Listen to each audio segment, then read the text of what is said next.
আসসালামু আলাইকুম। মনোহরা ড্রয়িং চ্যানেলে তোমাদের স্বাগতম। আজ আমরা আঁকতে চলেছি জাতীয় পতাকা। প্রথমে আমি একটি স্কেল নিয়ে নিলাম এবং একটি পেন্সিল দিয়ে শূন্য থেকে একদম স্কেলের নিচ পর্যন্ত একটি দাগ এঁকে নিলাম। এর পাশেই আরও একটি একই সাইজে দাগ এঁকে নিলাম। এবার আমরা শূন্য থেকে এবং 3 সেন্টিমিটারে একটি দাগ কেটে নেব এবং 6 সেন্টিমিটারে একটি দাগ কেটে নেব। এরপর আমরা উপরের অংশে 0 থেকে 10 পর্যন্ত 10 সেন্টিমিটার পর্যন্ত এঁকে নেব, একটি দাগ এঁকে নিলাম। তো এরপর আমরা 4.5 সেন্টিমিটারে একটি দাগ কেটে নেব।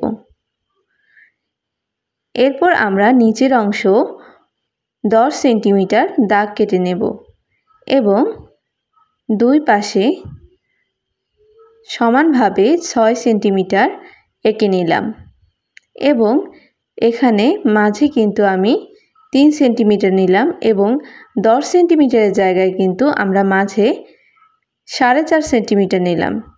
এবার দুই সাইডে 3 সেন্টিমিটার এবং উপর নিচের 4.5 সেন্টিমিটার আমরা এঁকে নেব। এই যে এবার আমরা মাঝ বরাবর একটি বিন্দু সৃষ্টি হয়েছে, এখানে আমরা একটি বৃত্ত এঁকে নেব। তার আগে আমরা নিচের অংশে একটু গোল করে এঁকে নেব এবং উপরের অংশে একটু গোল করে নেব।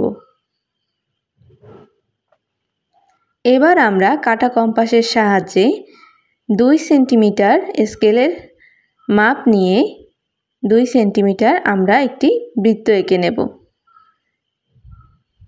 তোমরা যারা আমার চ্যানেলটিকে এখনও সাবস্ক্রাইব করোনি তারা অবশ্যই মনোহরা ড্রয়িং চ্যানেলটিকে সাবস্ক্রাইব করে আসবে এবং পাশে থাকা বেল আইকন বাটনটি অন করতে ভুলো না কিন্তু।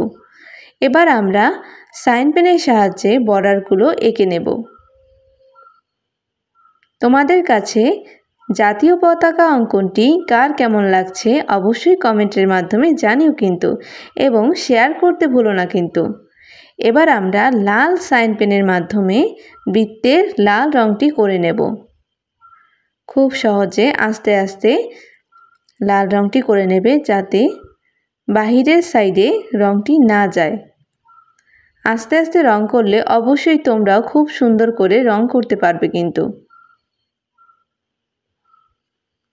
তোমাদের যদি আমার পতাকা অঙ্কনটি ভালো লেগে থাকে তাহলে অবশ্যই তোমার বন্ধুদেরকেও এটি শেয়ার করতে ভুলো না কিন্তু, যাতে তোমার সাথে সাথে তারাও এটি শিখতে পারে।